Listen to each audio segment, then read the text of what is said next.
Salut à tous, aujourd'hui on accueille Néo de testpaintball.com, un site que vous connaissez sans doute déjà. Alors aujourd'hui il va tester l'ATS+, sur lequel il avait déjà fait un article de décortiquage sur PBTV. Donc maintenant à toi Néo. Bonjour, donc aujourd'hui je vais vous montrer l'ATS+, d'Azodin. Il existe un modèle ATS donc sans la crosse et sans le garde en main. Donc on va se concentrer sur l'ATS+. On a quoi? On a quand même un lanceur d'entrée de gamme basé, comme vous avez pu voir sur l'article, sur une interne de Spider, sur lequel on a une crosse tactique type M16 qui est réglable, 5 positions, avec ici donc on a une petite attache pour ceux qui veulent mettre une sangle. On a des rails tactiques un petit peu partout, sur le corps du lanceur et surtout sur le garde en main qui va vous permettre de mettre des accessoires de visée, des lampes tactiques et un petit peu tous les accessoires camo que vous voulez y ajouter. On a une poignée qui est réglable, plutôt pas mal. Et donc une finition digicamo, donc un petit lanceur d'entrée de gamme qui est vraiment pas trop mal. Maintenant on va voir un petit peu ce que ça donne sur le terrain. Ouais.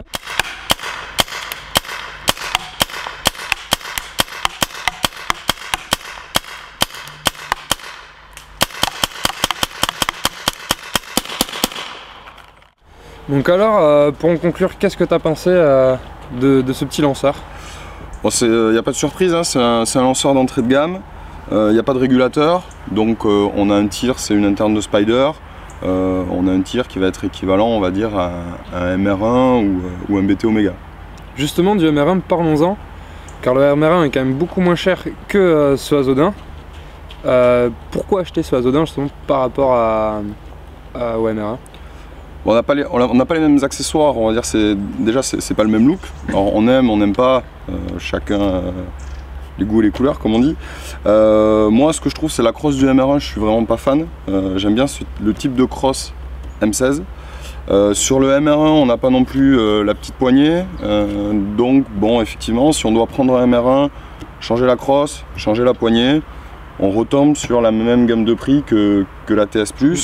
Par contre, à mon avis, c'est plutôt le positionnement par rapport à un BT Omega. Le lanceur me semble un petit peu cher. Il y a le BT Omega qui lui est à 139, si je me souviens bien, et lui 159. Voilà. Bon, après c'est une histoire de goût. C'est vrai que le BT Omega, pour les joueurs milsim, je pense, vont peut-être un peu plus s'orienter vers du BT Omega. Mais ça reste un lanceur d'entrée de gamme qui se vaut par rapport à MR1, BT Omega, donc à vous de choisir le lanceur qui vous plaît au niveau esthétique. D'accord, ben merci à Néo pour ce test et à bientôt sur Paintball TV. A bientôt.